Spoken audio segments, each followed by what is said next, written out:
হেই ছোট্ট ভাই ব্রাদার, কি অবস্থা সবার? আশা করি সবাই ভালো আছো। অঙ্কের ভয় এবার হবে জয়, তাই তো আবার চলে আসলাম তোমাদের ষষ্ঠ শ্রেণীর আরও একটি অঙ্ক নিয়ে। পৃষ্ঠা নাম্বার 58 যদি বের করো তাহলে দেখবা যে অনুশীলনী 2.3 আছে।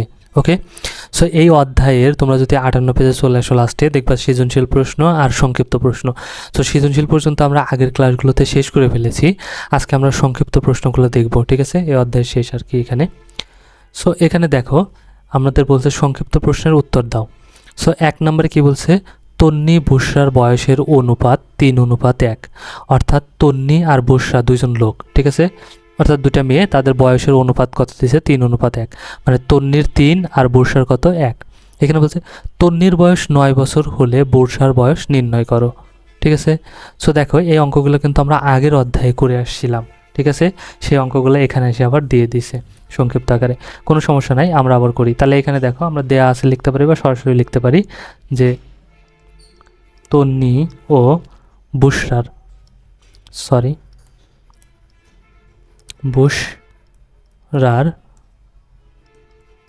বয়সের অনুপাত, ঠিক আছে, সমান কত আছে? 3:1।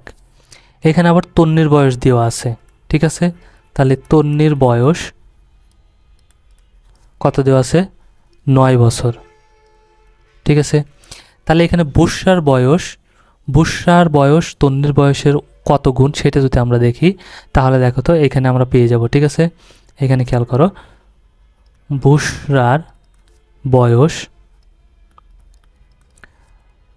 তন্নির বয়সের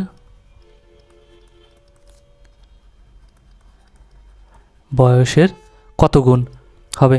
তাহলে বুসরারটা আগে আসবে, এখানে যদি তন্নি আগে তাহলে এটা তন্নির, এখানে বুসরা পরে, তার মানে এটা বুসরার। তাহলে এখন আমরা লিখছি বুসরার বয়সটা যেহেতু বের করবো, তাহলে বুসরার বয়স তন্নির বয়সের কত গুণ সেটা তো আমাদের আগে বের করতে হবে, তাই না?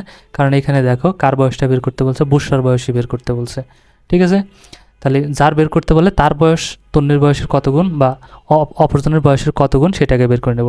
তাহলে বুসরার বয়স তন্নির বয়সের কত গুণ, তাহলে বুসরা আগে আসবে, তাহলে বুসরার কত? 1, এই জন্য 1 হবে উপরে, তন্নি পরে, তন্নি আছে এটা পরে, এত গুণ। ঠিক আছে, তাহলে সুতরাং বুসরার বয়স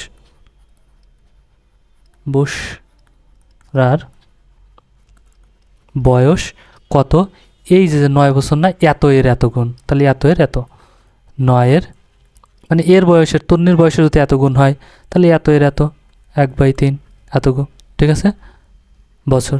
তাহলে এটাকে যদি আমরা কাটাকাটি করি, এর অঙ্ক কিন্তু আমরা, তুমি যদি আগের ক্লাসগুলো করে থাকো আমার, তাহলে কিন্তু জানবা। ওকে, আর তুমি যদি আগের ক্লাস না করে থাকো, তোমার যদি মনে হয় তোমার অঙ্কগুলোতে সমস্যা আছে, তাহলে চলে যেতে পারো আমার চ্যানেলের প্লেলিস্টে, সেখানে কিন্তু সব অঙ্কগুলো একদম সিরিয়াল বাই সিরিয়াল দেওয়া আছে। ঠিক আছে, একদম প্রথম অধ্যায় থেকে।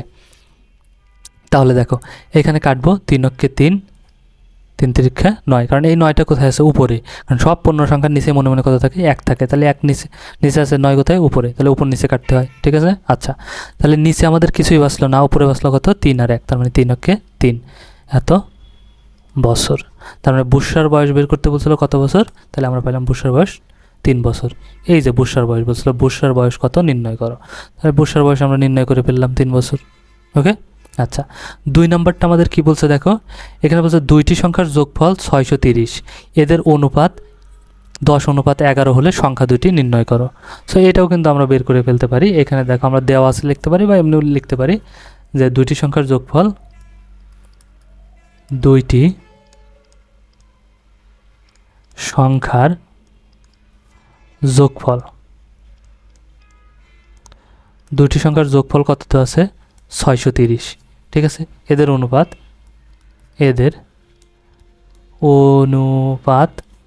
কত দেওয়া আছে?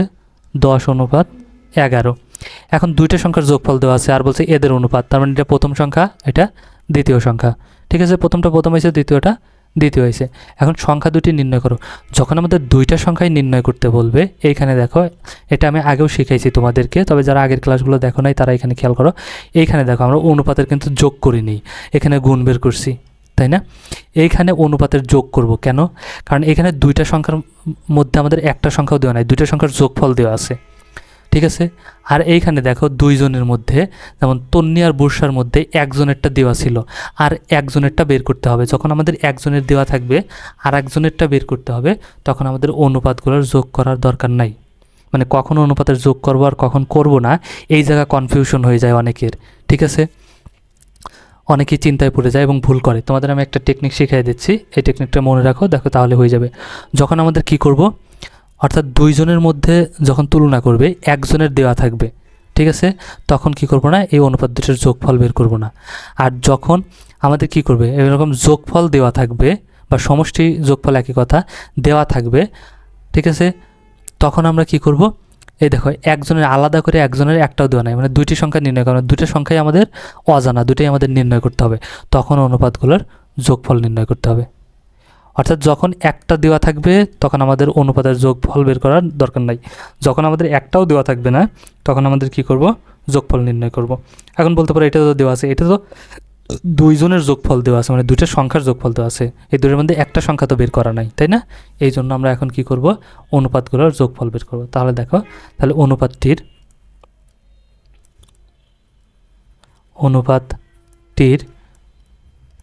পূর্ব ও উত্তর রাশির যোগফল, এটা পূর্ব রাশি, এটা উত্তর রাশি, তাহলে 10 যোগ 11 সমান কত হয়ে যাবে আমাদের, 21। ওকে, আচ্ছা, এবার তাহলে খেয়াল করো, এখানে প্রথম দুটো সংখ্যা যেহেতু, তাহলে আমরা বের করি। তাহলে প্রথম সংখ্যাটি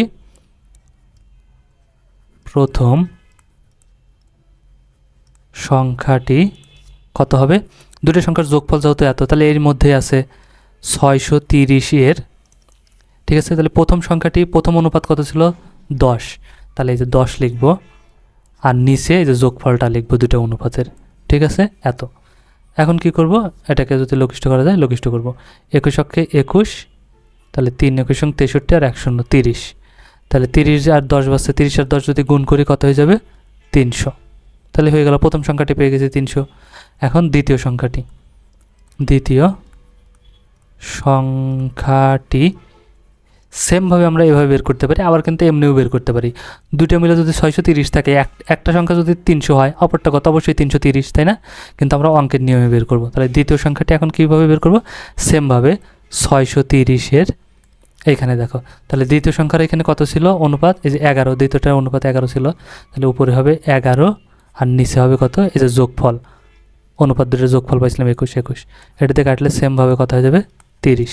তার মানে এখানে আমাদের কত হয়ে যাবে, 330। ঠিক আছে, এটাই আমাদের অ্যান্সার। দুটো সংখ্যা বের করতে বলছিল সংখ্যা দুটো কত, এই যে সংখ্যা দুটি নির্ণয় করো। তাহলে এই যে আমরা বের করে ফেলছি, প্রথম সংখ্যা 30 আর দ্বিতীয় সংখ্যা 330। বুঝা গেছে?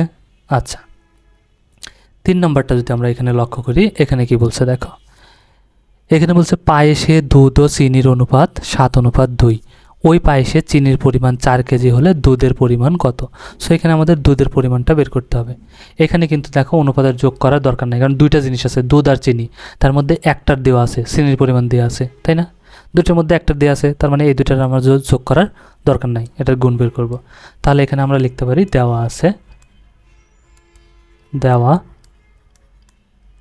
কি দেওয়া আছে, পায়েসে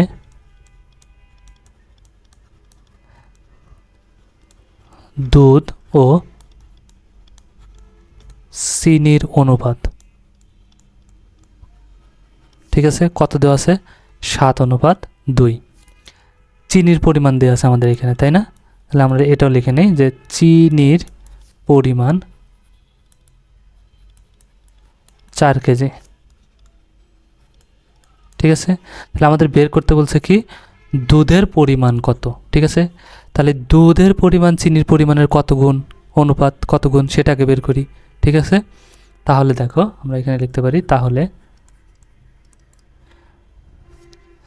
তাহলে আমরা এখানে লিখতে পারি পায়েসে, এখানে আমাদের কি চাইছে, দুধই তো চাইছে না, দুধের পরিমাণ, পায়েসে দুধ চিনির অনুপাতের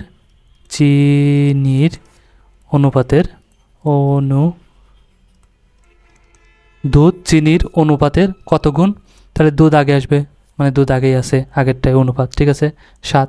এখানে দুধ আছে আগে, তার মানে দুধের অনুপাত এটা আগে, তার মানে 7 ভাগ, তারপরে চিনি আছে পরে, তার মানে চিনিরটা পরে 2, ঠিক আছে, তার মানে 2 এত গুণ। তাহলে এখন এখানে বলছে দুধের পরিমাণ কত, তাহলে আমরা এখন বের করতে পারি। সুতরাং দুধের পরিমাণ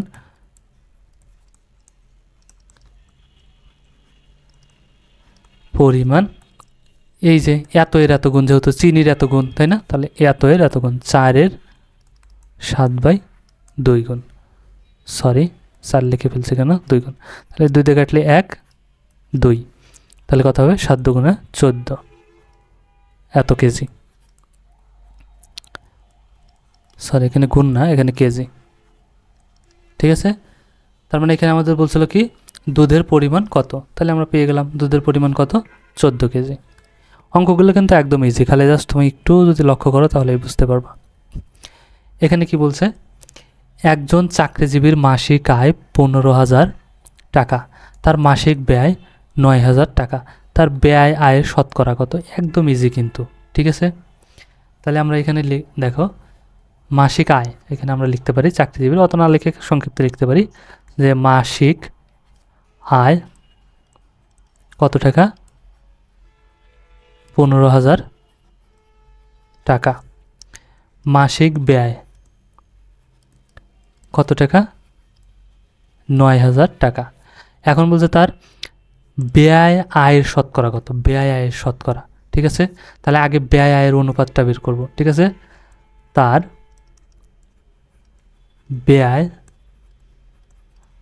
আয়ের অনুপাত, তার ব্যয় আয়ের অনুপাত, আগে ব্যয় এসে তাহলে ব্যয়টা আসবে, ব্যয় কত 9,000, কারণ এখানে কিন্তু আমাদের বলে দিচ্ছে আয় ব্যয়ের বল নাই, বলছে ব্যয় আয়ের শত কত, ঠিক আছে, যেটা আগে আছে সেটা আগে, তাহলে ব্যয় আগে আছে ব্যয় দিছি, অনুপাত আয়, আয় কত 15,000, ঠিক আছে। এটা তাহলে এটাকে যদি আমরা করি এটা হয়ে যাবে 9,000 এই অনুপাতের জন্য ভাগ, আর এর নিচে চলে যাবে 15,000, তাহলে 1 2 3 1 2 3 3 শূন্য কেটে দেবো, 9কে যদি 3 দিয়ে কাটি 3 তিরিক্ষে 9, 3 5 15, তার মানে আমরা কত পেলাম 3/5, তাই না। তাহলে এতটাকে এখন কিসে প্রকাশ করতে বলছে আমাদের, বলছে ব্যয় আয়ের শতকরা কত, তাহলে জাস্ট আমরা এটাকে কি করব, শতকরা বের করব, ঠিক আছে। তার ব্যয় আয়ের শতকরা, এটাকে জাস্ট খালি শতকরায় প্রকাশ, 3/5 গুণ 100 দিয়ে গুণ দিলে কী হয়ে যাবে, শতকরায় প্রকাশ হয়ে যাবে। তার মানে এটাকে যদি কাটাকাটি করি 5 অক্ষে 5, 5 বিশং 100, তাহলে কত হয়ে গেল, ওপরে 3 আর 20 বেসলো, তাহলে 3 বিশং কত হয়ে যাবে 60, যখনই 100 দিয়ে গুণ দিয়েছি তখনই পার্সেন্ট, ঠিক আছে। তার মানে তার ব্যয় আয়ের শতকরা কত 60%, এটাই হচ্ছে আমাদের অ্যান্সার, ওকে। আচ্ছা, আর একটা আছে দেখো লাস্ট এই অধ্যায়ের, এখানে আমাদের কি বলছে 5 নম্বরে বলছে একটি স্কুলে শিক্ষার্থী ছিল 800 জন, বছরের শুরুতে 5% শিক্ষার্থী নতুন ভর্তি করা হলে বর্তমানে ওই স্কুলে শিক্ষার্থীর সংখ্যা কত। তার মানে প্রথমে ছিল কতজন, 800 জন, নতুন ভর্তি হয়েছে কতজন, 5%, কত এর 5%, এই 800 এর 5%, ঠিক আছে। তাহলে এখন কতজন ছাত্র বর্তমান স্কুলে কতজন ছাত্র, সেটা কিন্তু আমাদের কি করতে হবে, বের করতে হবে। তো খুবই ইজিলি আমরা বের করতে পারি। তাহলে একটি স্কুলের শিক্ষার্থী ছিল কতজন, দেখো তো, আমরা লিখতে পারি একটি স্কুলে শিক্ষার্থী ছিল 800 জন, ওকে। এখানে বছরের শুরুতে 5% নতুন ভর্তি হয়েছে, তাহলে নতুন ভর্তি হয়, নতুন ভর্তি হয়, নতুন ভর্তি হয় কত 5%, এটা কার 5% বলো তো, এই যে 800 এর 5%, ঠিক আছে।